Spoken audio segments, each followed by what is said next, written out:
Hi there, ladies and gentlemen. Jordan Bateman here from the Independent Contractors and Businesses Association. Thanks for taking the time to click my link on the Orca. I've been thinking a lot about the BC Liberal platform headed into their next election, whenever that election comes.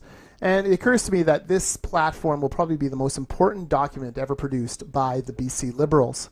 When you think about it, the 2001 election document, the New Era document, which became the foundation of so much of the change we saw after the dismal decade of NDP rule in BC, vital document, but really they could have run on a cocktail napkin and the BC Liberals would have formed a majority. That's how badly the NDP had mismanaged the economy.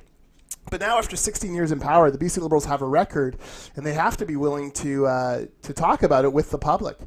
And I am a little bit concerned that there's still a little bit of resistance to the idea that there's that the BC Liberals possibly did anything wrong.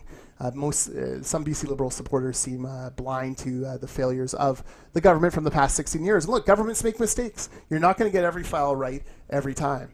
I do believe that their platform needs to be clear about where they fell down. I think there's an authenticity that comes with admitting mistakes, admitting that things didn't work out quite as you hoped. There's an honesty that comes with that I think voters would find refreshing and would help buffer some of the criticism that the NDP will want to levy on them for their 16 years in power. Take ICBC, for example. Look, the Liberals messed some things up. They reacted too slowly to distracted driving. They took dividends out of ICBC and put it into general revenue, about $90 million a year. There needs to be a mea culpa for those mistakes. And then that would give them the authenticity to go forward and propose something bold and innovative. I'd suggest a co-op model for ICBC, opening it up to competition. But whatever the promises are around ICBC, the Liberals have to admit that they did not get everything right all the time. I would submit to you, though, that the biggest problem with ICBC is the fact that politicians run it. And this is a very complicated business where politicians do not have the toolkits to properly manage ICBC. And we've seen it over the years, 16 years of NDP government since 1972, 16 years of Socrard government, 16 years of BC Liberal government. None of them have gotten ICBC right.